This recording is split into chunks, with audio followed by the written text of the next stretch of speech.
मध्ये अभिजात भाषेचा दर्जा मिळाल्यानंतर जे काही बेनिफिट्स मिळतात त्यासाठी आम्ही प्रस्ताव तातडीनं सादर करू.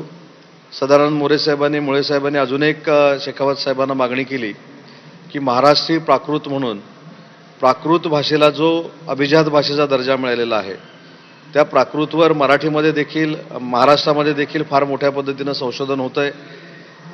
मोरे साहेबांच्याच अध्यक्षतेखाली एक समिती होती की याचा अभ्यासक्रमामध्ये कशा पद्धतीनं उपयोग केला जाईल, तर त्यासाठी देखील निधीची उपलब्धता करून द्यावी अशी मागणी आम्ही शेखावत साहेबांकडे केल्यानंतर त्याला देखील त्यांनी सकारात्मक प्रतिसाद दिला आहे.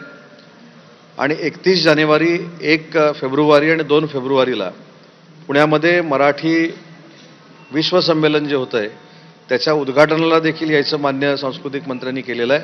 आणि म्हणून महाराष्ट्राच्या जनतेच्या वतीनं माननीय राज्याचे मुख्यमंत्री देवेंद्रजींच्या वतीनं, उपमुख्यमंत्री एकनाथ शिंदे साहेबांच्या वतीनं, अजितदादांच्या वतीनं, पूर्ण मंत्रिमंडळाच्या वतीनं आणि महाराष्ट्रातील मराठी माणसाच्या वतीनं मी नरेंद्र मोदी साहेबांना धन्यवाद देतो आणि शेखावत साहेबांना देखील धन्यवाद देतो.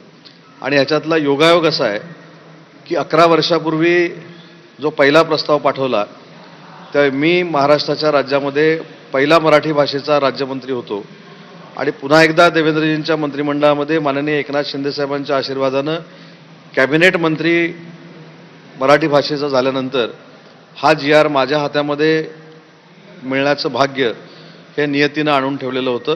आणि म्हणून मला असं वाटतं की आता आमची जबाबदारी वाढलेली आहे आणि या जबाबदारीमध्ये काम करून मराठी भाषेचं जतन आणि संवर्धन हे महाराष्ट्रामध्येच नाही तर आंतरराष्ट्रीय पातळीवर कशा पद्धतीनं केलं जाईल यासाठी आम्ही पाठपुरावा करतोय.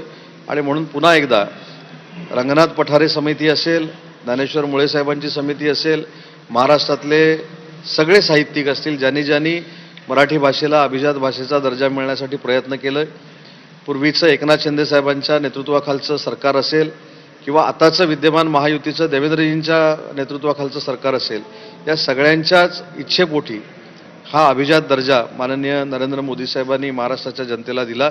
त्याबद्दल पुन्हा एकदा त्यांना मनापासून धन्यवाद. आणि त्यांना अपेक्षित असलेलं मराठी भाषेतलं काम हे आमच्या सगळ्यांच्या माध्यमातून साहित्यिकांना विश्वासात घेऊन त्यांच्या मार्गदर्शनाखाली महाराष्ट्रामध्ये केलं जाईल.